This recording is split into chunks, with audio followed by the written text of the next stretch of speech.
Assalamualaikum warahmatullahi wabarakatuh.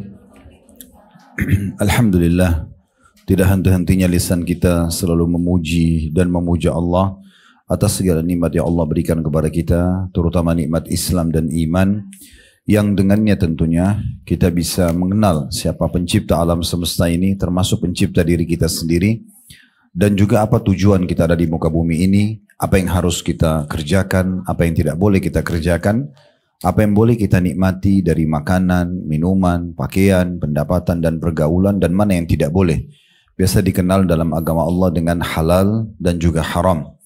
Dan ini sebuah kebahagiaan tersendiri bagi setiap muslim karena mereka punya panduan hidup. Bukan hanya sekedar tertuntun dengan hal-hal yang terbaik di dunia, tetapi juga mereka akan mendapatkan balasan maksimal di akhirat nanti. Karena seorang muslim hidupnya di dunia dan juga di akhirat. Bahkan akhirat menjadi target utamanya. Dan dalam Islam sudah dipaparkan semua nikmat tersebut yang harusnya kita syukuri dan kita jaga. Dan insya Allah termasuk kita duduk dalam majlis ilmu seperti ini, salah satu tujuannya adalah untuk memperdalam tentang apa yang disampaikan dalam agama Islam dan akhirnya kita menerapkan dalam kehidupan kita sehari-hari. Ini sebuah nikmat yang harusnya kita jaga dan kita syukuri. Alhamdulillah. Selanjutnya kita panjatkan salam hormat kita kepada manusia yang paling pantas untuk diberikan salam hormat, juga dijadikan sebagai suri tauladan, diidolahkan Nabi besar Muhammad sallallahu alaihi wa ala alihi wa sahbihi wasallam, karena semua kehidupan beliau dipenuhi dengan kesempurnaan. Sempurna untuk menjadi pasangan hidup, menjadi anak, menjadi orang tua, menjadi sahabat, menjadi politikus, menjadi saudagar. Jadi orang-orang yang mengikutinya menjadikannya sebagai suri tauladan pasti tidak akan jauh buah dari pohonnya. Artinya kita pun akan sukses bersama dengan beliau.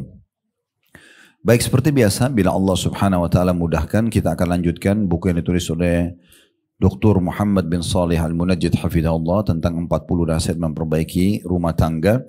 Dan kita sudah menyelesaikan di nasihat ke-11 pada kesempatan yang lalu, bagaimana mengundang orang-orang saleh, ulama, dan juga para penuntut ilmu ke rumah. Dan insya Allah poin ini tentu sudah gamblang kita paparkan pada kesempatan yang lalu. Usahakan ibu-ibu sekalian yang masuk ke dalam rumah kita adalah orang-orang yang membawa manfaat secara keimanan. Bukan berarti kita tidak boleh menyambut tetangga yang sedang datang misalnya, atau ada orang yang bertanya, atau kunjungan secara umum orang yang datang, tetapi kita usahakan agar yang datang ke rumah kita memang yang menjadi sahabat kita, yang menjadi partner bisnis kita, kolega kita dan seterusnya, semua ini adalah orang-orang yang saleh dan saleha. Mereka ini ibarat seperti penjual minyak wangi sebagaimana dijelaskan dalam hadis Nabi SAW. Kalau kita lewat di dekat mereka saja, minimal kita mendapatkan bau wanginya. Atau bisa saja kita membawa pulang oleh-oleh parfum tersebut, atau kita membeli dari mereka.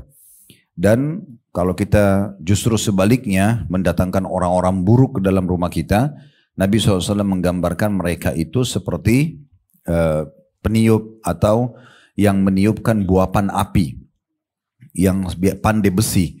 Biasa mereka kalau membersihkan karat-karat dari besi, emas dan perak, mereka menggunakan api. Nah ini kalau kita dekat dengan mereka, minimal kita mendapatkan bau busuk yang tidak nyaman, atau maksimal bisa membakar baju kita. Jadi kalau kita duduk dengan seorang yang soleha, misalnya ibu berteman sama seorang tetangga soleha, atau orang dari majelis ilmu, atau partner bisnis yang baik, yang soleh, yang takut kepada Allah subhanahu wa ta'ala, saya yakin mereka pasti akan menjaga hak-hak kita. Mereka juga akan menjaga nama baik kita, martabat kita. Kalaupun ada sesuatu yang kurang yang mereka lihat di rumah, pasti mereka akan berusaha menutupinya. Karena itu memang bagian daripada syariat. Kata Nabi SAW, man satara musliman, satarahullahu yaumal qiyamah. Barang siapa yang menutupi seorang muslim di dunia dari kesalahan dia berusaha nasihatin empat mata misalnya, atau ada sesuatu yang kurang di rumahnya, penampilannya pada saat sedang berkunjung, maka dia pasti akan berusaha menutupi kesalahan tersebut. Karena dia tahu Allah pun akan menutupi dirinya dari kesalahan-kesalahan pada hari kiamat nanti. Maka ini penting sekali untuk kita bisa selalu memperhatikan poin nasihat ke-11 yang lalu ya. Ini saya cuma reviewkan saja. Kalau kita perhatikan baik-baik, bukan hanya sekedar tamu yang datang, tapi kalau pembantu, asisten rumah tangga, supir, tukang kebun, semuanya itu kita berusaha orang-orang yang memang dekat juga dengan agama. Mungkin Anda bertanya, dari mana saya bisa dapat mereka? Tempat mereka di masjid. Tempat mereka di masjid. Dan cara-cara tradisional yang banyak orang tinggalkan di masa kita sekarang, yaitu datang ke imam masjid, menanyakan, ada nggak di antara jemaah masjid yang mau bekerja misalnya, atau ada yang diketahui nggak orang yang mau jadi asisten rumah tangga, orang yang jadi supir, atau kita tanyakan kepada ustadz-ustadz di pesantren misalnya. Semua itu bisa memberikan jawaban kepada kita. Berapa banyak orang-orang yang terbantukan akhirnya bekerja di rumah yang baik, dan mereka pun orang-orang baik karena kita melalui orang-orang yang baik memintanya. Nah, seperti itulah. Tapi kalau kita selalu jauhi komunitas-komunitas baik seperti ini, kita tidak interaksi sama para dai-dai, yayasan-yayasan mereka bentuk misalnya, atau di pesantren mereka, maka tentu saja juga kita akan jauh dari komunitas orang-orang yang baik. Ini poin kami sangat tekankan sekali di dalam pelatihan manajemen rumah tangga Islami. Dan ini juga sekaligus kalau ibu-ibu ada waktu bisa ikut dengan kami, insya Allah di Jumat, Sabtu, Ahad depan ini kita ada manajemen rumah tangga Islami. Dan itu kita buat pelatihan sampai kurang lebih 15 kali pertemuan. Satu kali pertemuan itu adalah Jumat, Sabtu, Ahad. Artinya kita butuh dikali 15. Ya. Ini nanti pertemuan manajemen rumah tangga Islami 3. Dan itu banyak sekali hal-hal yang kita bahas dan kita pecahkan di dalam ballroom di hotel nanti di puncak itu tentang kasus-kasus yang perlu dibahas. Di antaranya adalah bagaimana kita memilih orang-orang soleh yang masuk ke rumah kita, asisten rumah tangga, kemudian juga supir, tukang kebun, apa saja ya, siapa saja yang kira-kira akan sering interaksi ke rumah, kita berusaha untuk bisa mendatangkan orang-orang yang baik. Itu juga di sini dikatakan para ulama dan para penuntut ilmu. Mereka-mereka itu yang paling pantas untuk kita sering undang ke rumah, terus kemudian mereka makan bersama-sama dengan kita, mungkin kita bisa berdiskusi masalah-masalah agama. Nah, ini efeknya sangat besar dalam membentuk keluarga yang Islami.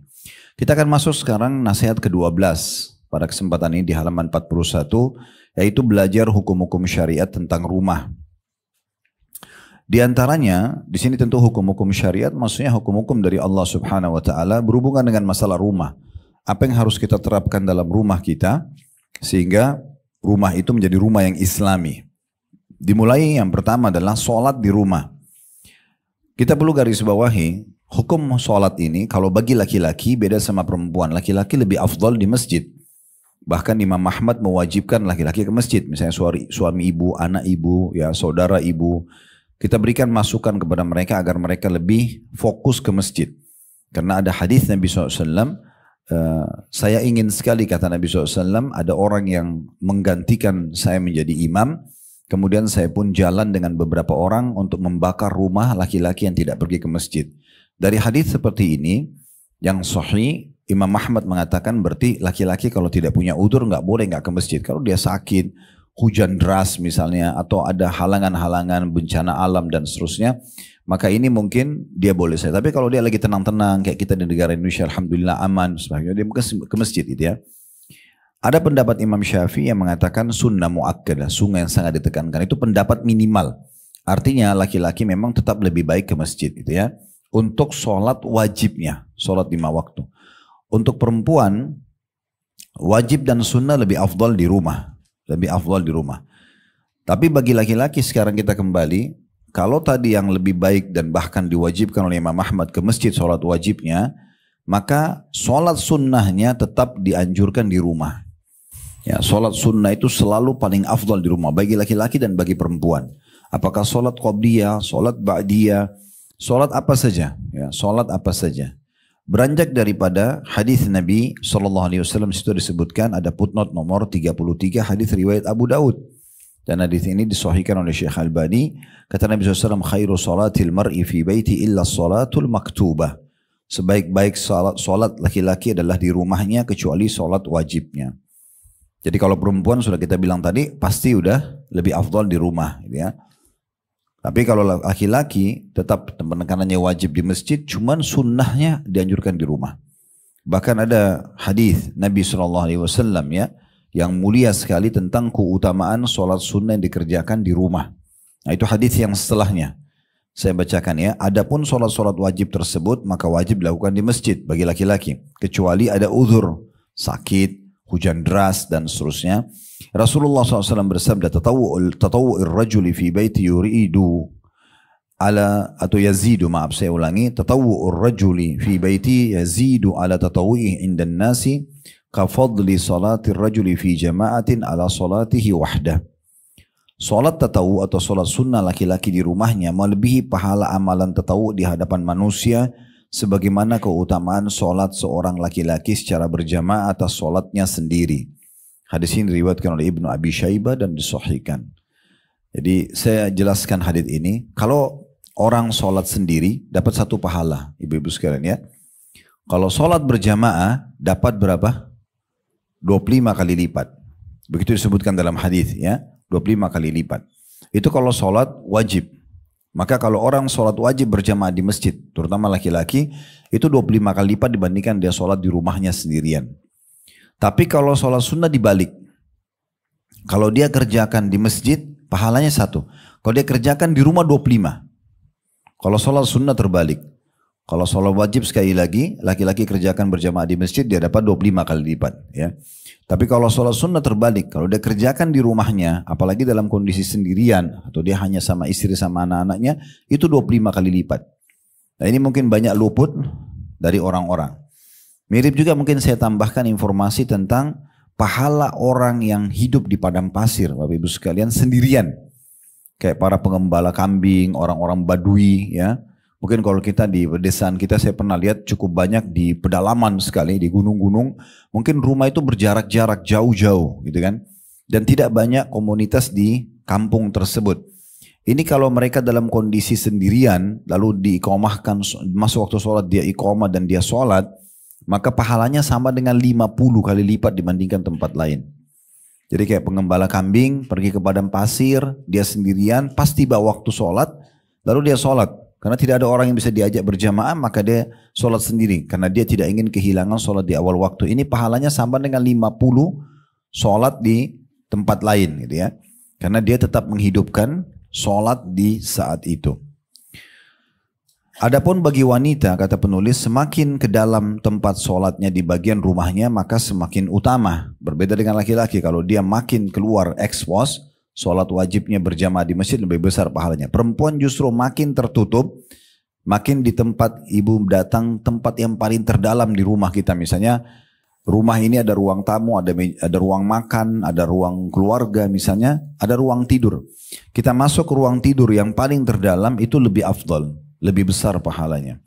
Sesuai dengan sabda Nabi SAW, khairu sholatin nisa'i fi ka'ri buyutihinna. Sebaik-baik sholat kaum wanita yaitu di bagian paling dalam dari rumahnya. Diriwayatkan oleh At-Tabarani. Dari sini kita bisa lihat bahwasanya amalan yang harus dihidupkan yang pertama di rumah dari syariat-syariat Allah Subhanahu wa taala adalah sholat. Dan perlu juga kita tambahkan hukum, kalau ibu suaminya sholat di rumah, sholat di masjid, atau saudaranya, atau anaknya, siapalah laki-laki yang bersama kita di rumah, yang mereka dalam mahram, ya. Kalau mereka ke masjid, ibu bisa bilang sama dia, nanti kalau pulang dari masjid tolong imami saya lagi. Dia boleh mengerjakan 2 kali sholat. Tapi sholat keduanya itu sudah sunnah bagi dia. Ini terjadi hukumnya karena pernah satu kali ada seorang sahabat telat datang sholat. Kemudian kebetulan Nabi SAW dan sahabat yang lain sudah selesai salam. Dia datang sendiri mau sholat. Sebelum dia takbiratul ihram, Nabi SAW sempat tahan dia. Lalu beliau bersabda kepada sahabat-sahabat yang ada di masjid tersebut, siapa yang mau bersedekah untuk saudaranya ini? Maksudnya dia sholat berjamaah sama orang ini, jangan dia sholat sendiri. Maka Abu Bakar pun berdiri, padahal Abu Bakar baru saja selesai sholat bersama Nabi SAW. Di sini sholat Abu Bakar yang kedua, dengan jenis sholat yang sama, itu sudah menjadi hukumnya sunnah. Tapi dibolehkan oleh Nabi SAW karena dia menemani saudaranya agar tidak sholat sendirian. Makanya suami yang sudah sholat di masjid, anak misalnya, saudara misalnya, paman misalnya, siapalah yang satu rumah. Sepupu tidak masuk dalam mahram ya. Jadi yang mahram saja mereka boleh kembali kemudian mengimami kita. Juga beranjak daripada riwayat Mu'adz bin Jabal radhiyallahu anhu di mana beliau sering kali sholat bersama Nabi SAW di masjid. Kemudian setelah itu beliau pulang ke kaumnya mengimami kaumnya lagi. Jadi sholat 2 kali. Menjadi imam yang kedua karena kaumnya belum ada yang punya kapasitas hafalan dan bacaan seperti Mu'adz. Ini hukumnya sudah sunnah bagi Mu'adz tapi boleh dikerjakan. Sama berarti hukumnya misal ibu kebetulan pas mau sholat duhur di rumah, satu waktu misalnya ibu punya anak perempuan, gadis di rumah, kebetulan dia sudah sholat. Ibu belum sholat, ibu masih bisa bilang bersama ke dia, tolong temani ibu sholat lagi nak. Dia boleh sholat lagi. Atau kebalikannya, misalnya dia baru mau sholat anak ibu sudah sholat. Ibu bilang sini ibu temani nak, sholat lagi misalnya. Nah itu boleh, supaya tidak sholat sendirian. Tujuannya untuk mendapatkan pahala ekstra tentunya. Nah ini semua contoh-contoh sholat yang bisa dihidupkan. Juga tambahannya di poin ini, ibu usahakan setiap sholat bisa pindah di beberapa titik di rumah. Jadi kayak misalnya ibu sholat sekarang di titik di sebelah ranjang sebelah kanan misalnya. Nanti sholat yang setelahnya di sebelah kiri ranjang. Mungkin setelah itu di bagian kaki ranjang. Mungkin setelahnya mungkin kalau ada jarak antara kepala ranjang dengan dinding mungkin bisa sholat di sana. Contoh saja. Mungkin yang punya macam-macam lah walking closet dan apalah model-model di kamar kita dan ada space untuk bisa sholat menghadap kiblat, sholat aja karena tempat-tempat yang kita sholat ini bisa menjadi saksi pada hari kiamat. Walaupun mayoritas waktu ibu sholat di satu titik, misalnya ibu memang selalu meletakkan sejadah di sebelah kanan ranjang, ya udah nggak masalah. Tapi usahakan semua sudut rumah itu ibu pernah sholat. Sekali di ruang tamu, sekali di kamar anak, sekali di dekat meja makan. Karena dalam hadis disebutkan semua itu akan menjadi saksi pada hari kiamat. Ya, makanya dianjurkan kalau kita sudah sholat wajib aja, sholat sunnahnya pindah ke sebelahnya pun cukup. Yang penting pindah gitu ya. Dan ini akan menjadi saksi hari kiamat. Saya tidak bisa lupa Dr. Tariq Hafidhahullah, salah satu dosen kami dulu di Madinah. Waktu itu saya masih SMA, ya. Beliau sempat datang ke Indonesia dan sempat ke kota Makassar waktu itu. Saya masih bolak-balik di Makassar liburan dari kampus Madinah dulu. Walaupun waktu itu masih SMA tapi dalam kampus kami tinggal satu asrama sama teman-teman yang sudah kuliah. Tahun 90-an. Waktu itu sempat saya sambut beliau di rumah nenek kami di Makassar. Awal sekali dia duduk di sofa di ruang tamu. Dia bilang, Khalid tolong kasih saya space untuk sholat. Saya pikir Syekh ada sholat tertentu yang dia mau kerjakan. Waktu itu kebetulan waktu duha. Pikir dia mau sholat duha gitu kan. Kemudian dia sholat. Habis sholat saya sempat tanya. Dan ini perlu kalau ada seorang alim mengerjakan sebuah perbuatan dan kita tidak tahu dasarnya. Ada baiknya kita bertanya. Ya. Atau teman-teman di pengajian misalnya. Ibu melihat ada satu teman pengajiannya. Kok dia habis sholat, zikirnya lama banget misalnya. Atau dia membuka aplikasi Al-Quran dan dia sedang baca. Atau apalah kegiatan kebaikan, tidak ada masalah yang kita tanya gitu kan. Maaf saya mau tanya tadi, apa yang dibaca ya kan. Atau apa program dalam Al-Quran, program Al-Quran, kenapa kok baca Al-Quran. Bertanya seperti ini penting. Karena mungkin mereka punya dalil dalam mengerjakan itu. Dan akhirnya menambah informasi buat kita gitu kan. Berapa banyak orang yang mendapatkan banyak manfaat dari hal-hal seperti ini karena bertanya. Karena bertanya. Waktu itu saya tanya, akhirnya Dr. Tariq mengatakan, saya tanya, Syekh, Anda sholat apa tadi? Terus dia mengatakan, saya sholat tatawu. Tatawu ini kayak sholat tambahan bu. Ya, sunnah tambahan ya. Jadi ibu misalnya, ini habis kajian nih, contoh ini saja ya, habis kajian begini, kebetulan sudah bubar, ibu melihat, ibu masih ada wudhu, masih menunggu asar cukup lama, lalu ibu ingin sholat 2 rakaat pendekatan diri kepada Allah saja, namanya tatawu. Diniatkan dalam hati hanya pendekatan diri kepada Allah, langsung hadap kiblat, takbir, sholat saja. Yang itu. Ini sholat tambahan, ini mirip dengan puasa tambahan juga ada. Pernah kami sampaikan hadis itu, saya ingatkan lagi, Nabi SAW pernah pulang ke rumah, lalu menemui Aisyah dan bertanya, wahai Aisyah, apakah kalian punya makanan untuk sarapan? Kata Aisyah, tidak ada ya Rasulullah. Kata Nabi SAW, kalau begitu hari ini saya puasa. Nah ini bukan hari Senin, bukan hari Kamis, karena dalam riwayat-riwayat lain disebutkan Nabi setiap kali Senin Kamis itu udah nggak pakai tanya lagi, dia langsung puasa. Beliau langsung puasa, termasuk puasa yang tidak pernah ditinggalkan gitu ya. Dalam puasa-puasa sunnah. Nah ini berarti menandakan bukan hari sedang puasa. Tapi karena Nabi SAW dia di rumahnya nggak ada makanan, ya udah dia puasa saja. Gitu. Ini namanya puasa tatawu. Ini contohnya gitu ya. Nah ini kita bisa lakukan sholat tambahan seperti ini. Jadi dia sempat bilang juga sama saya, Dr. Tariq bilang hafizahullah, saya juga berharap mudah-mudahan tempat ini menjadi saksi buat saya hari kiamat. Subhanallah memang berjalan mungkin setahun atau 2 tahun setelah beliau datang, beliau tidak datang lagi di kota Makassar itu, rumah itu dijual karena mau dibagi warisan. Karena ini punya nenek dulu, jadi orang tua kami dan saudara-saudaranya membagi warisan tersebut. Akhirnya dibeli oleh seseorang, lalu dibongkar semua rumah itu. Jadi maksudnya memang semua yang dulu ada di bangunan tersebut itu sudah terbongkar dan sudah tidak bisa lagi menjadi saksi memang kalaupun beliau datang gitu ya. Makanya peluang-peluang itu sangat baik sekali untuk kita mampir di rumah keluarga, lagi silaturahim keluarga, kita masih ada uduk, mampir aja sebentar, bisa nggak? Saya mau sholat sebentar, sholat aja 2 rakaat. Niat sholat uduk kah, sholat taubat kah, sholat mendekat diri kepada Allah. Kita nggak tahu apakah kita akan kembali ke rumah itu atau tidak. Mungkin rumah itu nanti dijual, sudah tidak lagi punya kerabat kita, kita nggak bisa lagi menjadikannya saksi hari kiamat. Itu kan poin yang sangat baik ya. Dan tadi kalau masalah bertanya, sering bertanya tentang kebaikan-kebaikan, apa saja orang kerjakan selama itu baik, nggak apa-apa kita bertanya dengan santun. Ini dicontohkan oleh 2 orang tabi'in yang sangat masyhur, namanya Abdullah bin Mubarak dengan Fudail bin Iyad. 2 orang ini bu, ya dua-duanya sangat terkenal soleh sekali. Jadi kalau ibu baca tentang tabi'in atau mau cari tahu salah satu generasi tabi'in yang belajar dari sahabat yang soleh-soleh ini, cerita hidupnya mereka itu semua tentang kematian, surga, neraka, tentang masalah keimanan, ilmu yang bermanfaat gitu. Maka pasti tidak luput nama Abdullah bin Mubarak dengan Fudail bin Iyad. Salah satu yang mereka buat program harian bu. Sepakat nih, sholat subuh mereka ketemu di masjid mana, di Irak waktu itu ya, di masa itu. Nanti duhur, asar, maghrib mereka pisah tempat. Mereka pisah masjid. Sudah sepakat. Misalnya si Abdullah bin Mubarak sholat di masjid 1, 2, 3. Fudail bin Iyad sholat di masjid 4, 5, 6. Nanti isya mereka ketemu lagi. Tujuannya di 3 waktu sholat ini, di duhur, asar, maghrib ini, mereka cari pengalaman-pengalaman spiritual atau keimanan yang mungkin mereka belum kerjakan. Contoh, ada orang antara azan dan iqamah, dia bisa sholat tepat 4 rakaat sebelum duhur misalnya, kemudian dia juga sempat berdoa. Maka didatangi oleh Abdullah bin Mubarak ditanya, kamu tadi baca doa apa? Apa yang kau minta sama Allah? Bisa nggak berbagi dengan saya? Ada orang berzikir misalnya, ada orang baca Quran, ada orang yang apalah ya, dia pakai pakaian yang khusus misalnya, yang rapi, lebih rapi daripada umumnya orang dalam sholat. Dia semua itu ditanya.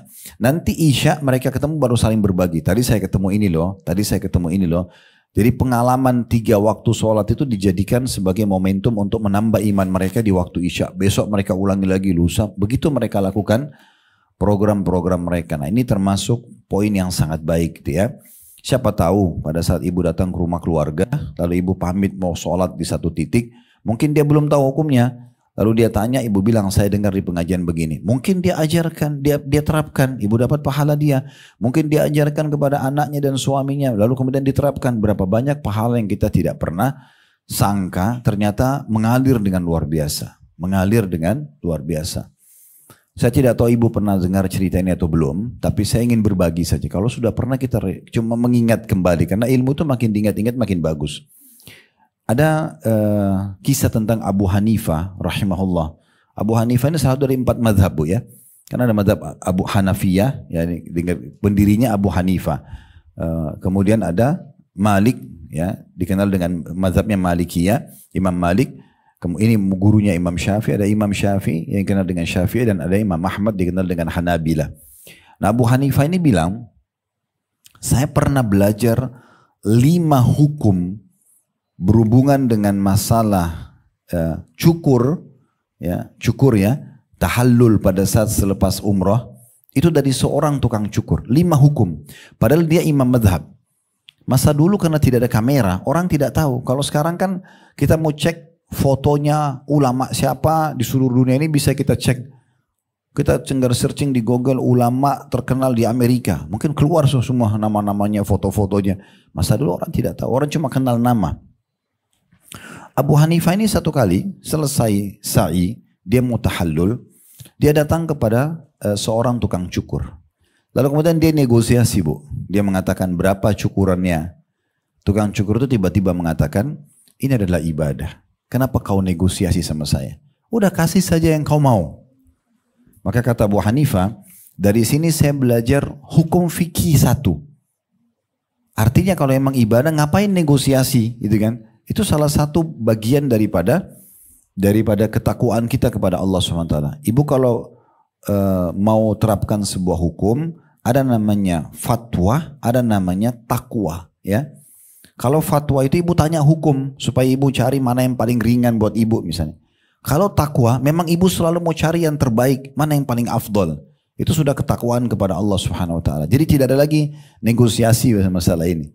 Abu Hanifah tersentuh, iya ya, masa cukur berapa sih? 10 real, 15 real kalau sekarang ya. Zaman dulu mungkin lebih murah lagi.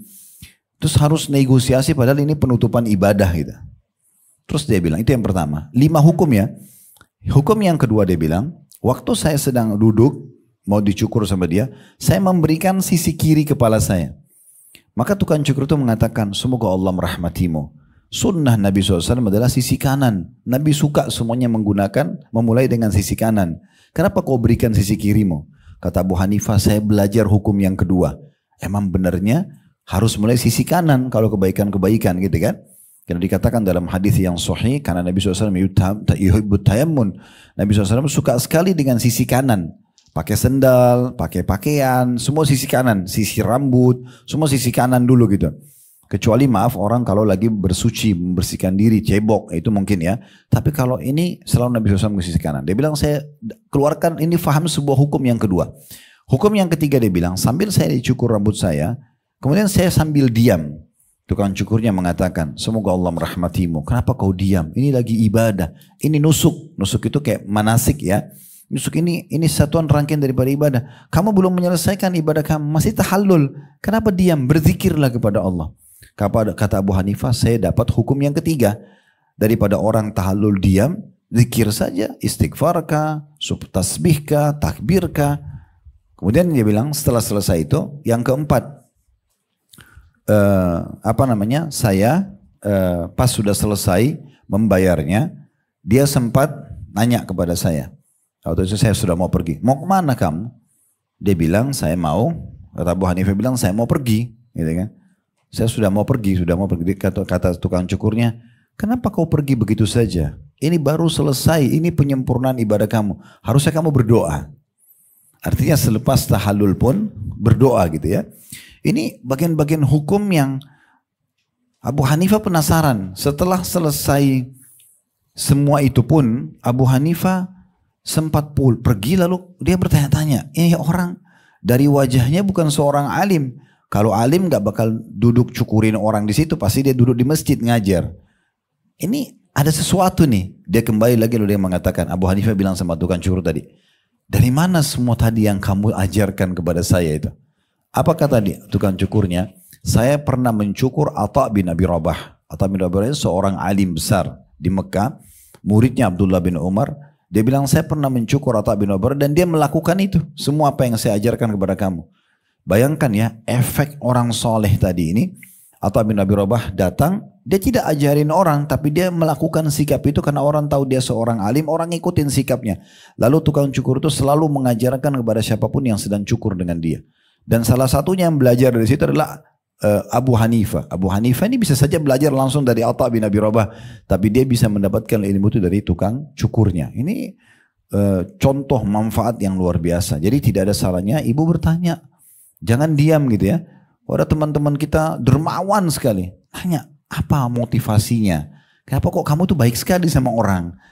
Mungkin dia sebutkan ke ibu sebuah hadis yang membuat ibu berubah. Ibu yang jadi rajin bersedekah, lebih semangat lagi dari sebelumnya misalnya. Atau majelis ta'lim begini, apa yang motivasi? Kenapa mau adakan majelis ta'lim? Mungkin ibu dapat jawaban dari yang membuat majelis ta'lim. Mungkin karena ini, karena itu. Mungkin ibu kita tidak terfikir sebelumnya. Misal contoh. Atau apalah semua kegiatan-kegiatan. Ada orang bolak-balik umroh dan haji. Ada orang ini dan itu bakti sama orang tuanya. Ada orang yang selalu membuat program sedekah harian. Yang dijadikan target misalnya orang-orang yang butuh, orang-orang miskin di pelosok mana. Semua itu bisa menjadi program-program tambahan kita. Nah ini diantaranya. Jadi poin yang pertama dalam masalah menerapkan syariat di rumah yaitu sholat. usahakan ibu hidupkan sholat ya. Bahkan ibu kalaupun lagi berhalangan, ibu tidak sholat, ibu bisa tetap dapat pahala sholat dengan cara menghidupkan sholat itu di rumah. Ingatkan suami, ingatkan anak. Ya, ibu siapkan fasilitasnya, sejadahnya misalnya, atau pakaian sholatnya. Ibu kalau lagi istirahat, misalnya keluarga lagi istirahat, ibu bangunkan 10 menit, 15 menit sebelum azan misal. Contoh, nah seperti itulah. Kemudian selanjutnya di situ, selain sholat di rumah dikatakan agar orang lain tidak menjadi imam di rumahnya dan seseorang tidak boleh duduk di tempat yang biasa diduduki oleh pemilik rumah kecuali dengan izinnya. Ini juga di antara poin yang dianjurkan ya. La ya'ummar rajulu fi sultani wa la yujlasu ala takrimatihi fi baiti illa bi'idni. Tidak boleh seorang laki-laki diimami di wilayah kekuasaannya dan tidak diduduki atas kemuliaannya atau tempat duduknya di rumahnya kecuali dengan izinnya. Hadis ini diriwayatkan oleh ya, Tirmidzi. Yang ingin dititik beratkan oleh penulis di sini, ibu kalau ada tamu, ya, misal sofa ibu itu, ini contoh saja ya, 1, 3, 2 itu kan biasa kalau standar kita beli sofa kan. Ada 1 seat, ada 2 seat, ada 3 seat biasanya gitu kan. Contoh, ibu memang biasa menjamu tamu-tamu ibu-ibu yang lain, memang ibu duduk di kursi yang 1. Ada juga orang memang saya biasa bertamu di rumahnya, dia suka duduk yang 2. Dia duduk di tengah-tengah, dia sendiri. Entah kenapa, mungkin dia merasa nyaman. Ada orang yang juga 1. Nah ibu usahakan terapkan juga hukum ini, syariat ini, kalau ada tamu, ibu duduk duluan, baru ibu persilahkan tamu. Atau ibu memang sudah memblok kursi yang memang ibu akan duduk. Kan gitu. Nah itu poin penting. Nah ini kalau kita hubungkan dengan masalah tamu, kita menyambut tamu ya. Dan usahakan jangan lebih dari 3 kali mereka ucapin salam. Kalau ibu memang mau menyambut tamu itu, di salam pertama, kalau misalnya bisa sambut. Atau yang kedua, atau maksimal yang ketiga. Karena sunnahnya Nabi SAW itu kalau sudah 3 kali kita bel rumah orang gak dibuka, kita pulang ya. Itu gak boleh maksain diri terus bel sampai 10 kali ya. Udah kalau 3 kali kita bel, orang yang gak jawab, sunnahnya kita pulang gitu kan. Ya, karena itu pernah terjadi di masa Umar radhiyallahu anhu. Umar radhiyallahu anhu itu membuka dirinya di siang hari khusus untuk masyarakat yang mau berkeluh kesah. Ya, beliau sebagai raja waktu itu di masa kerajaannya dari tahun 13 sampai tahun 23 Hijriah, salah satu perbuatan baik Umar radhiyallahu anhu, beliau selalu buka rumahnya karena waktu itu tidak ada istana raja. Beliau pun tidak ingin dibangunkan istana gitu ya. Maka beliau buka rumahnya, siapa saja yang punya keluh kesah bisa datang menyampaikan. Satu waktu ada satu orang sahabat dari Ansar yang datang, kemudian dia dia salam di rumah Umar dan Umar lagi sholat sunnah. Maka Umar belum menjawabnya. Setelah 3 kali orang itu salam, tidak ada jawaban, orang itu pergi. Maka Umar pun keluar lalu tanya tetangganya, siapa yang datang tadi? Mereka bilang si fulan. Maka Umar bilang panggil dia. Bagaimana bisa dia pergi sebelum saya izinkan? Karena waktu itu Umar sebagai pemimpin. Dan waktu ini adalah waktu memang untuk berkeluh kesah. Silakan menyampaikan permasalahan apa. Dan Umar tidak mau dihisab sama Allah hari kiamat hanya karena ada masyarakatnya yang sedang tertindas. Gitu. Maka dipanggillah orang tersebut. Kebetulan ini sahabat Nabi dari Ansar. Umar mengatakan, apa yang membuatmu melakukan perbuatan tadi? Kenapa kamu datang salam 3 kali? Belum saya jawab. Saya tadinya memang lagi sholat. Niatnya nanti habis sholat baru saya jawab. Kamu sudah pergi.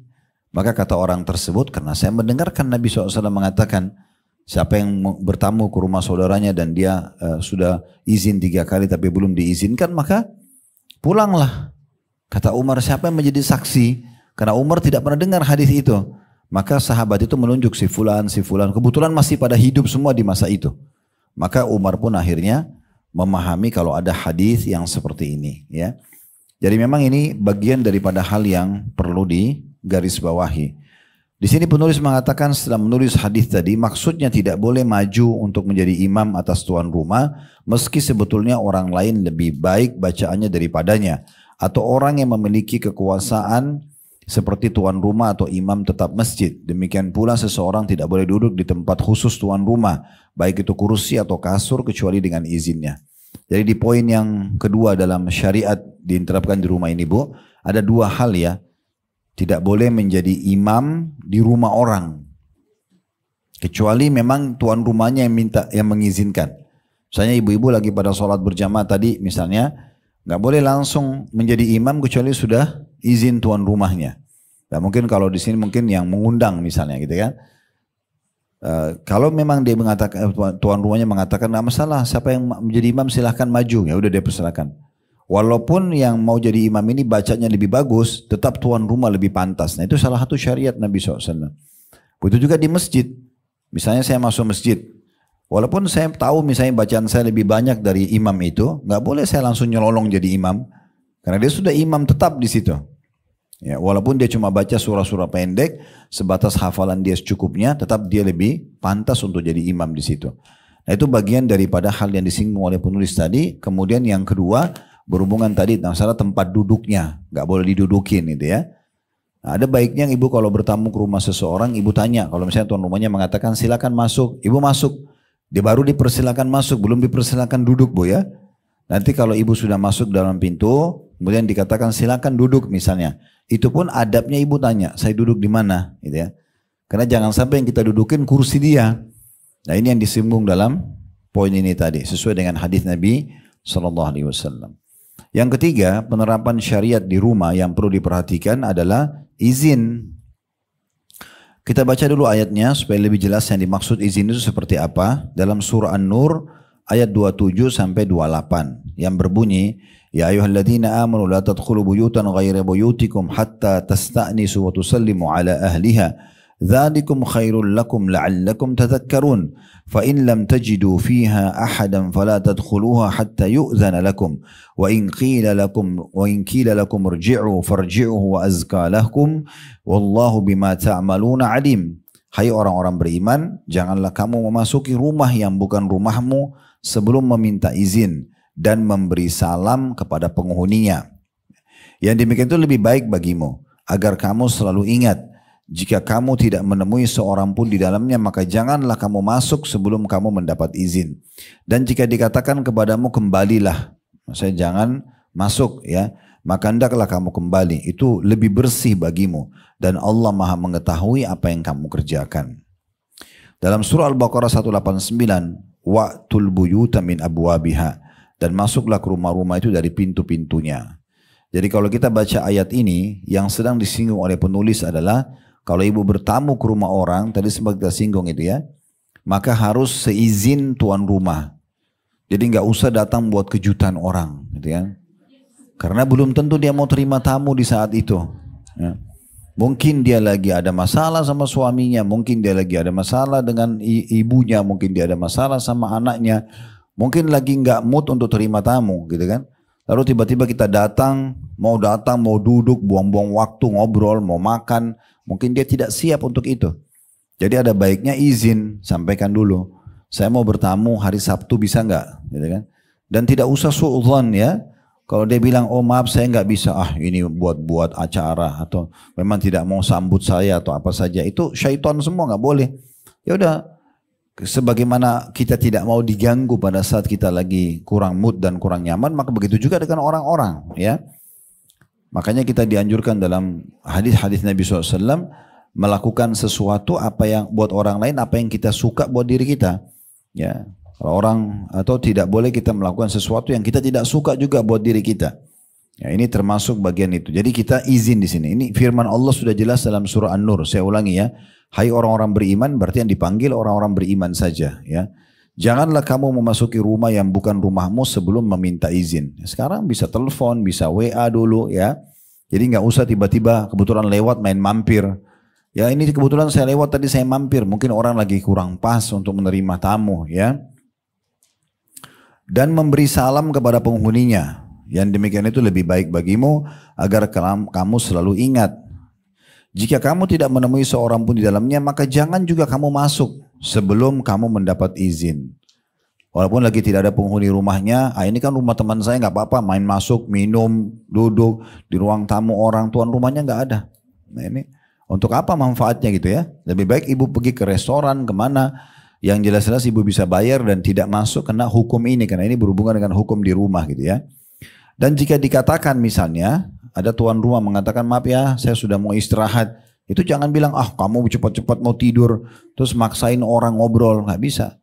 Ya, kalau tuan rumahnya sudah mengatakan atau menyinggung dengan bahasa-bahasa kiasan pun, pulanglah, gitu kan. Itu lebih baik dikatakan, lebih suci dan lebih bersih bagimu. Allah Maha mengetahui apa yang kamu kerjakan. Di masa Nabi Muhammad SAW pada saat beliau baru saja menikah, sehingga saya sama Sofia binti Huyai radhiyallahu anha, atau sama Zainab tepatnya, maaf sama Zainab, mantan istrinya anak angkat beliau, Zaid ibn Haritha. Setelah cerai sama Zaid, dinikahi oleh Nabi SAW karena Allah ingin mengeluarkan sebuah hukum di situ, bahwasanya boleh orang menikah dengan mantan pasangan anak angkatnya, karena itu bukan mahram. Ya, Zaid ibn Haritha anak angkat Nabi, setelah cerai sama istrinya Zainab, maka Allah nikahkan Allah dengan Zainab. Nah, waktu menikah dengan Zainab rupanya ada banyak sahabat masih duduk ngobrol-ngobrol di ruang tamu Nabi. Padahal ini pengantin, orang mau duduk ngobrol sama pasangannya. Akhirnya Allah SWT turunkan firman-Nya menegur masalah itu.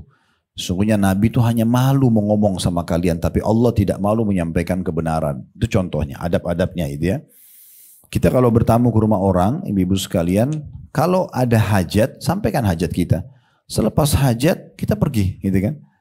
Kalau kita lagi diundang datang, oke, kita pun harus ada batasan waktu. Karena orang pasti punya waktu juga untuk istirahat, untuk ganti pakaian, dan segala macam gitu ya. Kemudian yang selanjutnya yang ketiga, yang keempat tepatnya, yang harus dilakukan di rumah, boleh masuk ke dalam rumah kosong, dalam kurung yang tidak berpenghuni, dengan tanpa izin, manakala orang yang masuk tersebut memiliki barang di dalamnya. Misalnya rumah yang diperuntukkan bagi tamu. Misal kita datang ke satu perkampungan, ada rumah di situ, rumah itu sudah tidak ada penghuninya, ya. Atau mungkin seperti kasus sekarang di Gaza ya, kan dibombardir segala macam. Pemiliknya itu banyak yang meninggal di situ. Ya, saya dapat informasi di sana, ya mereka terlihat tulang-tulangnya, karena memang rumahnya dirubuhin dan pemiliknya meninggal semua satu keluarga. Gak ada pemiliknya, ada sisa-sisa puingnya. Ya.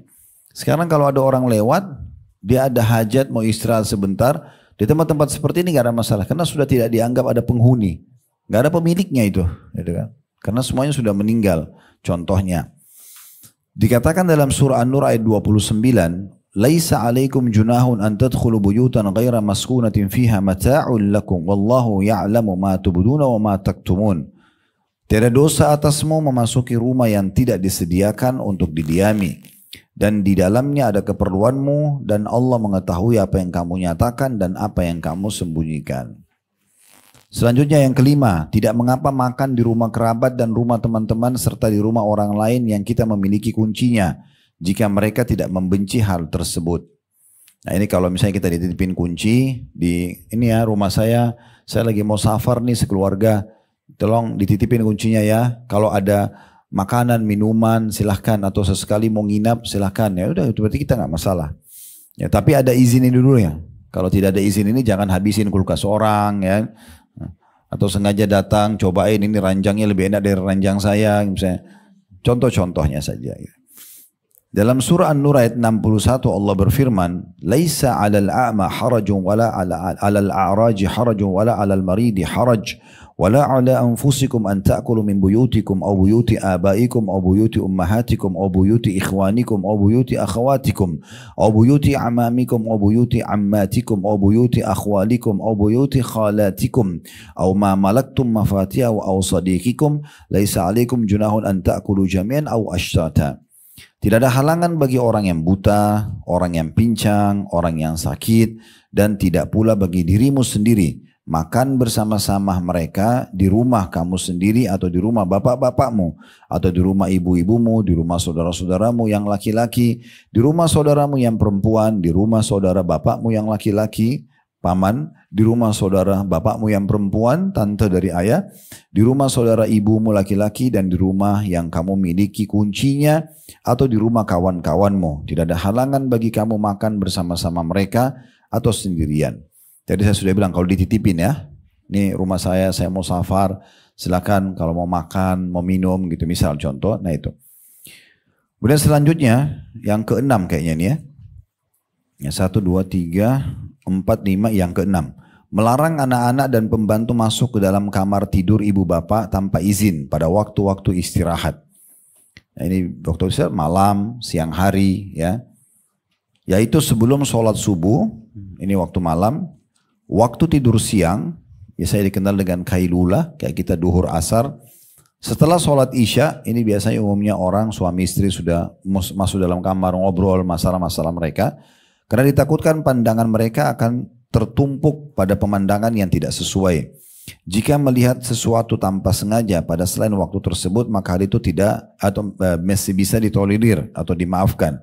Sebab mereka adalah orang-orang yang bercampur satu rumah dan melayani sehingga sulit untuk menghindari hal tersebut. Allah berfirman di dalam surah An-Nur ayat 58.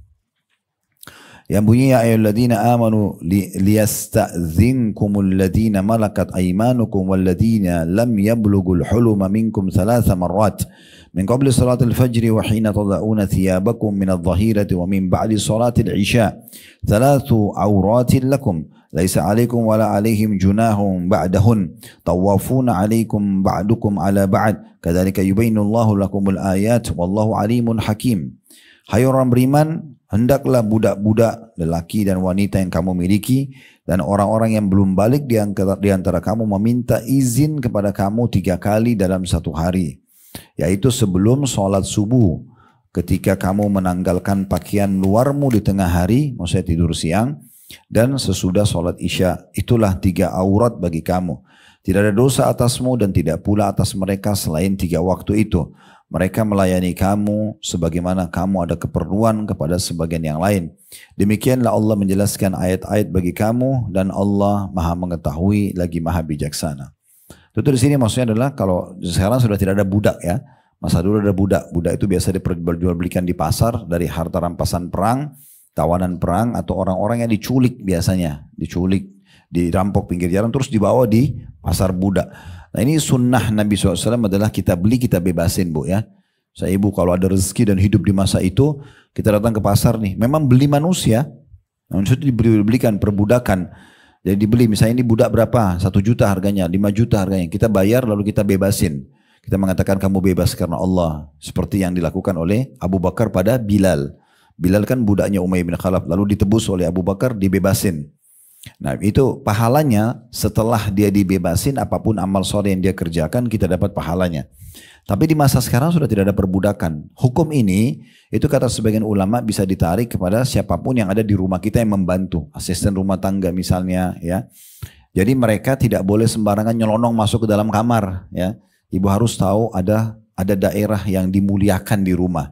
Ya usahakan lemari ibu, ranjang ibu itu ibu yang jamah gitu ya. Artinya kalau memang betul-betul harus ada asisten rumah tangga yang masuk, itu kan pakaian dalam suami, ya, pakaian dalam ibu itu yang banyak sekali orang gunakan sebagai alat sihir itu sebaiknya jangan, ya. Bagaimana caranya ibu sendiri yang mengambil alih hal-hal yang seperti ini itu jauh lebih tepat, ya.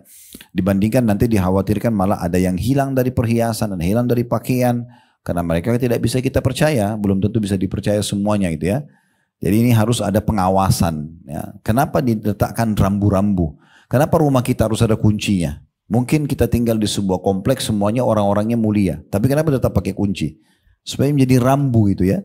Kalau tidak ada lampu-lampu lalu lintas, lampu merah. Saya yakin biar profesor pun bisa melanggar. Itu rambu-rambu. Maka rambu-rambu ini penting untuk ditaruh itu ya. Rambu-rambu buat anak-anak kita, rambu-rambu buat orang di rumah gitu ya. Yang jelas kalau saya sarankan di kamar kita itu ada wilayah yang kita muliakan. Wilayah yang kita jaga profesinya yang betul-betul cuman kita yang ada di situ atau kita yang lebih banyak interaksi ya.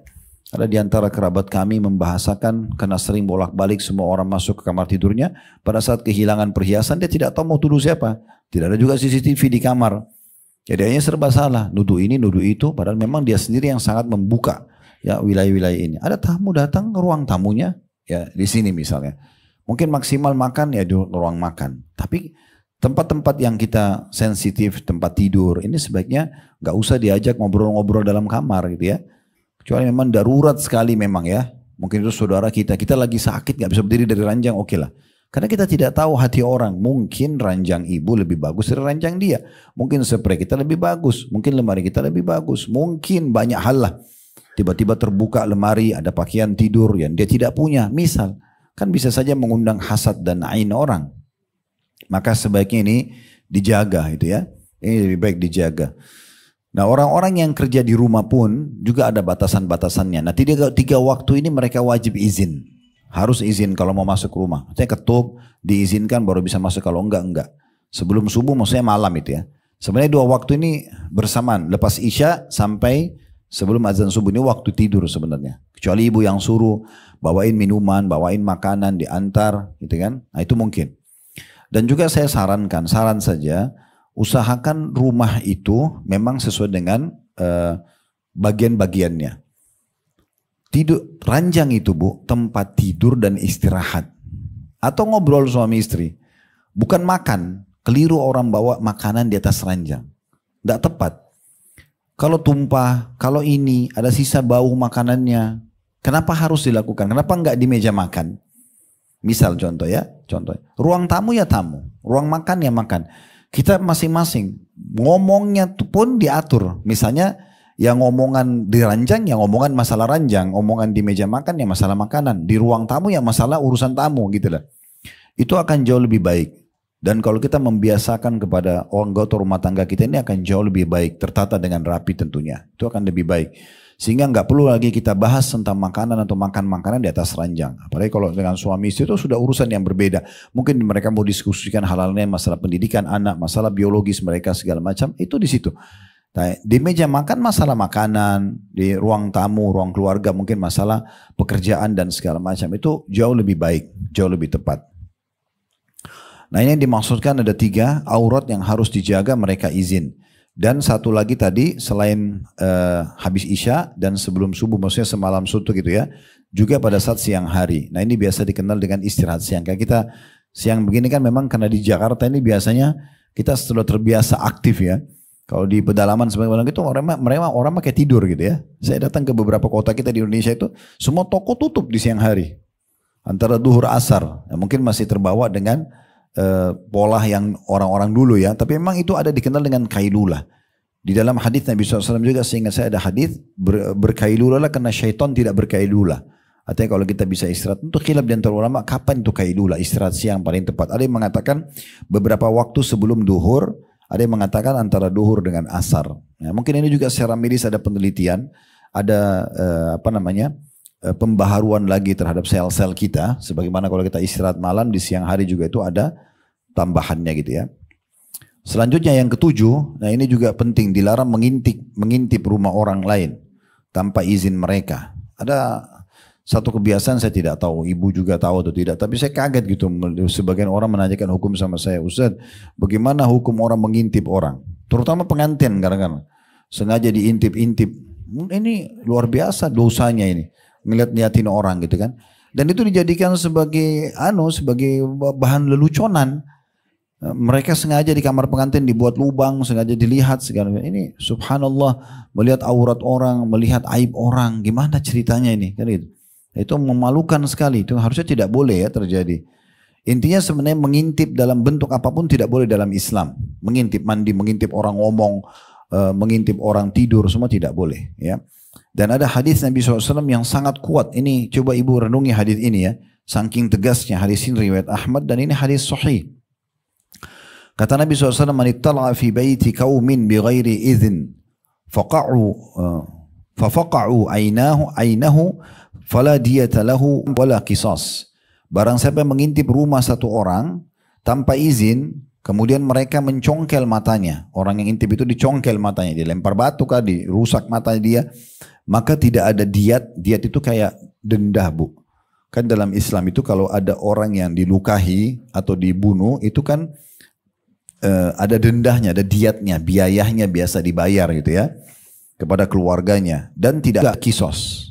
Kan kisos itu orang kalau tampar dia ditampar juga kan gitu kisosnya. Orang kalau tonjok orang giginya jatuh, dia juga ditonjok giginya jatuh.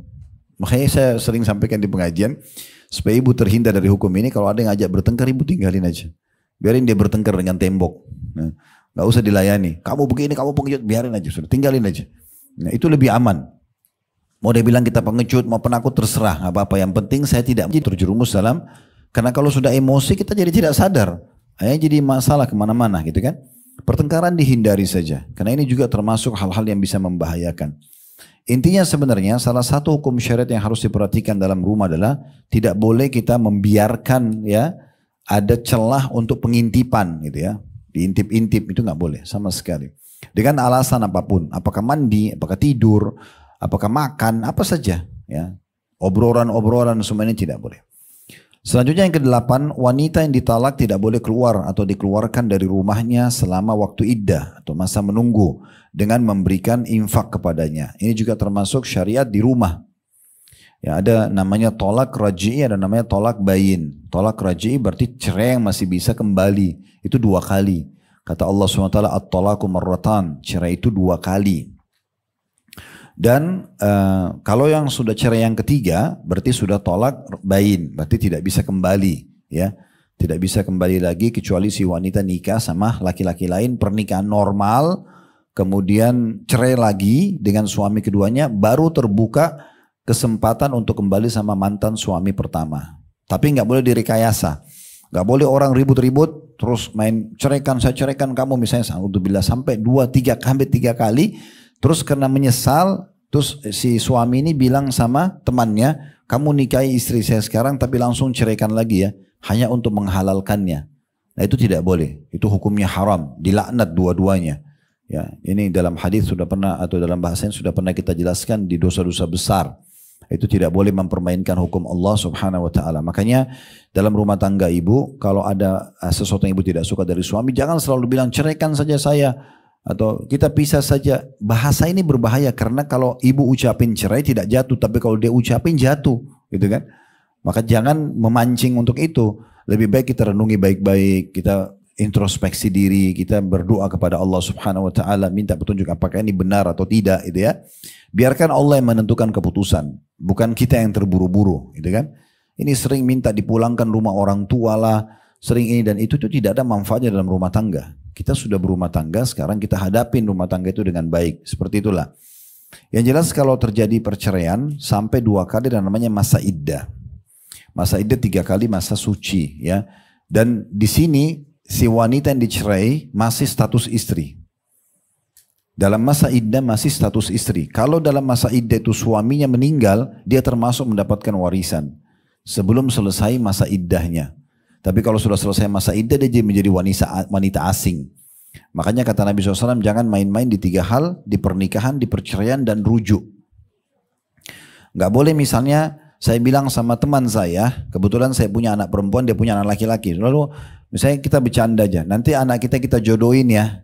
Kalau dia bilang iya, anak-anak itu terikat secara hukum. Sampai nanti mereka dewasa kita tanya, dulu ibu atau ayah jodohin kamu sama fulan ya. Oh saya nggak mau ya sudah, gitu. Atau kita batalin. Itu kemarin yang kita bicara tuh kita batalin ya, karena kalau tidak terikat hukum. Makanya nggak boleh main-main dengan masalah perceraian. Atau contoh yang lain, kan yang mensahkan pernikahan itu walinya perempuan kan.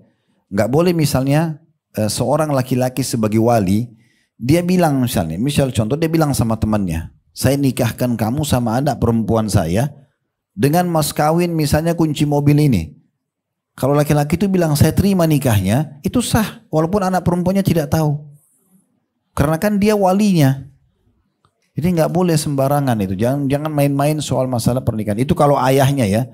Kalau ibu nggak bisa di situ. Ibu tidak bisa, tidak dianggap sah karena ibu bukan wali dalam pernikahan. Ini hukum sendiri. Begitu juga dengan yang kedua masalah rujuk. Nah rujuk ini kalau terjadi misalnya suami mengatakan saya ceraikan kamu. Bercerailah mereka. Mulai pengucapan tolak 3 kali masa suci ke depan ini masa iddah. Kalau mereka baikan di masa ini, tiba-tiba baikan, tiba-tiba biologis atau saling memaafkan, ini berarti jadi suami istri lagi. Karena memang dasarnya di masa iddah itu masih masa satu suami istri, masa introspeksi diri ya. Itu dikasih kesempatan 2 kali dalam syariat. Dan juga dalam masalah cerai. Cerai nggak boleh main-main. Sampai pernah ada Dr. Syarif mengajar kami bab tolak, bab perceraian waktu itu di tingkat 3 kuliah di Fakultas Dakwah di Madinah. Beliau kasih perumpamaan, kalau ada seorang laki-laki mengatakan pada istrinya, sementara istrinya di tangga nih ya, kalau kamu naik kamu cerai, kalau kamu turun kamu cerai. Misal, maka perempuan ini nggak punya pilihan. Kalau dia naik jatuh cerai, kalau dia turun dia cerai. Dia turun dari tengah-tengah tangga kalau dia tidak mau diceraikan. Sampai seperti itu gambaran tidak boleh main-main ya. Jadi ini penting sekali untuk digarisbawahi. Nah, yang perlu digarisbawahi di sini yang sedang ditekankan, salah satu hukum syariat di rumah, wanita di masa iddah tidak boleh keluar dari rumah. Apakah dia keluar sendiri atau dia diusir oleh suaminya, nggak boleh, ya. Kecuali dalam keadaan ibu terancam. Misalnya suami naudzubillah pemabuk, ibu bisa terancam secara kejiwaan, ibu boleh keluar. Tapi kalau enggak, suami ibu baik-baik saja, cuma terjadi syaitan masuk di antara ibu sama suami, ibu jangan tinggalkan.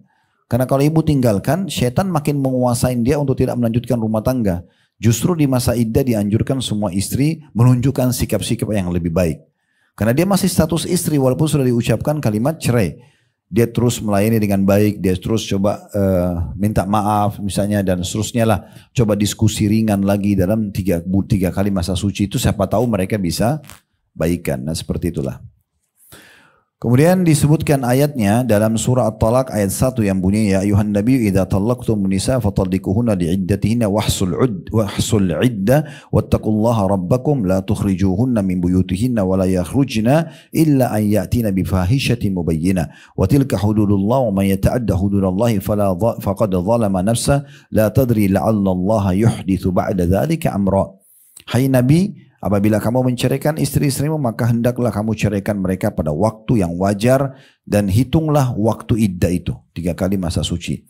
Serta bertakwalah kepada Allah Tuhanmu. Maksudnya kamu harus betul-betul pada saat menceraikan, betul-betul memang dia pantas untuk diceraikan. Gak boleh orang main-main. Karena Allah Maha Adil. Gak boleh hanya sekedar karena tidak suka satu sikapnya atau apa, zalim dia gitu kan. Janganlah kamu keluarkan mereka dari rumah mereka, maksudnya laki-laki mengeluarkan istrinya dari rumah, dan jangan mereka diizinkan keluar kecuali kalau mereka mengerjakan perbuatan keji yang terang. Itulah, maksudnya kayak perselingkuhan atau yang sejenisnya, itulah hukum-hukum Allah dan barang siapa melanggar hukum Allah maka sungguhnya dia telah berbuat zalim terhadap dirinya sendiri. Kamu tidak tahu, ya barangkali Allah mengadakan sesuatu, Allah mengadakan sesudah itu sesuatu yang baru. Selanjutnya yang ke-9 ya. Bisa mungkin ditulis nomor urut di situ Bu ya. Di atas titik-titik itu. Di halaman 41 yang sholat di rumah dikasih angka 1. Terus di halaman 42 yang agar orang lain itu dikasih angka 2. Izin angka 3. Terus boleh masuk ke dalam rumah kosong angka 4. Tidak mengapa makan di rumah kerabat angka 5. Melarang anak-anak dan pembantu masuk ke dalam rumah tidur ibu bapak. Ini yang ke-6 ya. Kemudian yang ke-7 dilarang mengintip orang lain. Yang ke-8 wanita ditolak tidak boleh keluar. Yang ke-9 sekarang ya. Boleh bagi laki-laki memisahkan atau meninggalkan istri yang durhaka di dalam atau di luar rumah. Sesuai maslahat menurut agama. Ini yang ke-9-nya. Hukum-hukum syariat dalam rumah. Nanti insya Allah kita selesaikan ya. Sampai ke 12 ingat saya ini. Di sini dikatakan boleh bagi laki-laki memisahkan dalam kurung meninggalkan istri yang durhaka di dalam atau di luar rumah sesuai dengan maslahat menurut agama. Adapun memisahkan diri dari istri dalam rumah, dalilnya firman Allah Subhanahu wa taala, wahjuruhunna fil madhaji'. Dan pisahkan diri di tempat tidur mereka. Surah An-Nisa ayat 34. Sebenarnya ayat ini turun menjelaskan tentang masalah wanita nusyud ya. Nusyud itu maksudnya membangkang Bu. Gak mau jadi istri, mulai ini suaminya, gak mau tutup aurat. Suaminya sudah ingatkan segala macam. Dia nusyud, dia membangkang. Nah ini ada 3 tahapan. Diingatkan dulu dengan baik-baik. Kalau ibu buka An-Nisa 34 ini ayatnya panjang. Diingatkan baik-baik. Fa'iduhun. Kalau nolak, wahjuruhun. Nah ini diboikot, diranjang. Kasus diboikot diranjang artinya tidak terjadi interaksi biologis dan maksudnya diranjang di rumah. Maksudnya di rumah. Dalam hadis Nabi SAW, dan janganlah kalian menghajar atau memboikot istri kecuali di rumah. Kemudian kalau tidak mau juga dengar, tetap saja melanggar, tetap narkotika, tetap keluar tanpa aurat, tetap selingkuh segala macam, maka boleh dipukul sebagai peringatan. Tapi pukulan tidak boleh memukul wajah, tetap memberikan peringatan. Sebagian ulama mengatakan darbatun ghairu mubarrah. Pukulan yang tidak berbekas dengan menggunakan kayu siwak. Kalau kita tidak mau diceraikan, kan seperti itulah. Nah ini yang dimaksud dengan ayat ini kalau kita baca lengkap. Tapi yang dititik beratkan oleh penulis di sini adalah hukuman jenis yang kedua. Setelah ingatkan tidak mau dengar, maka pindah ke masalah bagaimana dia diboikot, diranjang, tidak digauli gitu ya. Adapun dasar memisahkan diri dari istri di luar rumah adalah seperti yang terjadi pada diri Rasulullah SAW ketika beliau memisahkan diri dari istri beliau dalam kamar-kamar mereka. Dan Rasulullah SAW mengasingkan diri di luar rumah istri-istri beliau. Hadis ini diriwayatkan oleh Bukhari. Ini sudah tahu kisahnya Bu ya. Jadi pernah ada Hafsah, salah satu istri Nabi anak Umar radhiyallahu anhum ajma'in, itu mengajak istri lain untuk demo, tanda kutip sini, supaya dinaikkan nafkah. Dan ternyata istri Nabi yang lain terpengaruh. Akhirnya mereka menuntut naik nafkah. Sementara Nabi Muhammad SAW ini menentukan nafkah sesuai dengan perintah dari Allah. Nabi Muhammad beda sama laki-laki yang lain gitu ya. Karena beliau memang diperintah oleh Allah SWT untuk mengerjakan itu. Maka waktu itu Allah Subhanahu Wa Taala mengizinkan Nabi Muhammad SAW untuk menghajar istri-istri beliau di luar rumah. Nabi bersumpah atas nama Allah tidak akan mendatangi istri-istri beliau selama sebulan. Maka semua ummahatil mukminin di rumah mereka masing-masing, mereka nggak boleh keluar. Nabi pun tidak mendatangi. Dan Nabi mengambil satu rumah sendiri, beliau selama sebulan tinggal di situ. Cuma di situ yang beliau tinggal, tidur, beliau pergi sholat bolak. Dan memang tidak sama sekali menyentuh istri-istrinya. Setelah 1 bulan turun firman Allah Subhanahu Wa Taala menyuruh para istri-istri Nabi itu memilih. Kalau mau nafkahnya naik dari apa yang sudah ditentukan oleh Allah dan Rasulnya, dikasih apa yang mereka mau hartanya, tapi sudah tidak bersama Nabi lagi. Kalau mau tinggal sama Nabi, ridho dan terima apa yang sudah ditentukan oleh Allah dan Rasulnya. Maka akhirnya semuanya sepakat untuk memilih Rasulullah SAW gitu ya. Nah waktu itu ada kasus Nabi SAW memboikot mereka tapi di luar rumah. Nabi nggak tinggal dalam rumah gitu kan. Jadi ada 2 jenis pemboikotan bagi istri yang nusyud, dalam rumah atau di luar rumah. Tapi bukan istri yang keluar rumah ya, si suaminya di sini. Diboikot artinya tidak digauli di ranjang, atau suaminya pindah kamar sebelah, atau dia keluar dari rumah untuk memberikan pembelajaran. Cuma ini ibu jangan terapin ke suami ya. Ini hukum suami pada istri. Kalau perempuan terbalik, ibu harus tahu karakter laki-laki itu adalah akal. Kalau akal itu selalu solusi, masalah solusi. Ibu kalau lagi ngambek sama suami, kemudian ibu pindah kamar, misalnya ke kamar anak, ini bahaya ya. Bahaya secara hukum syar'i, bahaya secara hubungan ibu sama suami. Kalau secara hukum syar'i, itu dalam hadis dilaknat seorang wanita atau istri yang meninggalkan ranjang suaminya. Walaupun suaminya sedang berbuat salah, kecuali berbahaya bagi jiwanya. Kenapa? Karena ternyata itu akan sangat membantu sang suami ini untuk menyadari kesalahannya. Secara hukum syar'i. Secara karakter ini juga berbahaya sekali. Karena bagi laki-laki itu simple. Saya tidak dilayani, saya keluar. Selesai. Dan ini lebih repot nanti. Ibu akan lebih beban pikiran kalau memang seperti itu polanya. Maka beda pola pendidikan yang diterapkan dalam rumah tangga itu sendiri. Yang ke-10, tidak menginap di rumah sendiri. Maaf, tidak menginap di rumah sendirian ya tepatnya. Dalam hadis yang diriwayatkan oleh Imam Ahmad dalam musnadnya, an Ibnu Umar radhiyallahu anhu anna Nabiy sallallahu alaihi wasallam naha 'anil wahda ay yabita ar-rajulu wahdahu aw yusafira wahda. Ibnu Umar radhiyallahu mengatakan bahwasanya Nabi SAW melarang menyendiri, yakni seseorang laki-laki menginap atau bepergian sendirian. Larangan ini disebabkan karena dengan sendirian ditakutkan akan terjadi sesuatu, misalnya serangan musuh, pencuri atau sakit. Adanya teman yang mendampinginya akan menolak keinginan musuh atau pencuri menyerangnya. Juga akan membantu jika dia jatuh sakit. Ya. Sebenarnya hukum ini berlaku bagi laki-laki dan perempuan ya. Jadi kalau pun harus di rumah, maka usahakan ada yang menemaninya gitu ya. Karena dikhawatirkan malah terjadi hal-hal yang tidak diinginkan. Tentu bukan berarti ini hukumnya haram. Misalnya kalau ibu memang betul-betul cuma sendiri di rumah dan ibu sudah biasa sekian tahun hidup sendirian di rumah. Tidak ada orang, tidak ada anak, tidak ada suami, memang sendirian. Dan memang ibu sudah terbiasa dengan itu. Itu tidak ada larangan dalam masalah ini karena memang pola. Tapi secara global ini jarang terjadi. Lebih baik bagi laki-laki dan perempuan itu selalu ada orang bersama dengan dia di rumah. Yang ini akan membantu dia kalau ada sesuatu yang dibutuhkan. Berapa banyak orang yang meninggal tapi semua tidak ada yang tahu. Kecuali sudah sekian hari dia nggak keluar rumah, baru ketahuan atau ada bau busuk dari bangkai badannya misalnya yang sudah jadi jenazah dan seterusnya itu. Ini diantara adab-adab syari yang harus dijaga di rumah gitu ya. Yang ke-11, tidak tidur di lantai atas yang tidak memiliki pagar agar tidak jatuh. Ya, Rasulullah SAW bersabda, man bata ala dhahri baitin laisa lahu hijaz atau hijar, laisa lahu hijarun faqad bari'at minhu dhimmah. Barang siapa yang tidur di loteng rumah yang tidak memiliki batu atau penghalang atau pagar, maka sungguh orang lain telah lepas tanggung jawab darinya. Ini diriwayatkan oleh Abu Dawud dalam sunannya dan disahihkan oleh Syekh Albani. Sebab orang yang tidur terkadang dengan tidak sadar berguling-guling dalam tidurnya. Jika ia tidur di lantai atas atau atap rumah yang tidak memiliki pagar atau pembatas yang menghalanginya, bisa jadi ia akan jatuh ke bawah yang menyebabkan meninggal dunia. Jika hal itu terjadi, maka tidak seorang pun yang berdosa karena kematiannya. Semua lepas dari tanggung jawab atas kematian orang tersebut. Di samping hal itu juga menyebabkan pelecehannya terhadap penjagaan Allah padanya, sebab ia tidak mengambil langkah ikhtiar dan sebab. Ini mungkin kalau rumah-rumah ada rooftop biasa ya, atau atap, genteng gitu ya. Ada orang iseng sengaja tidur di situ padahal sebenarnya dia bisa jatuh. Nah ini ada larangan sendiri. Mungkin ini jarang, mungkin bisa dikatakan orang tidak lakukan. Tapi perlu disampaikan sebagai sebuah hukum karena ada teguran Nabi SAW.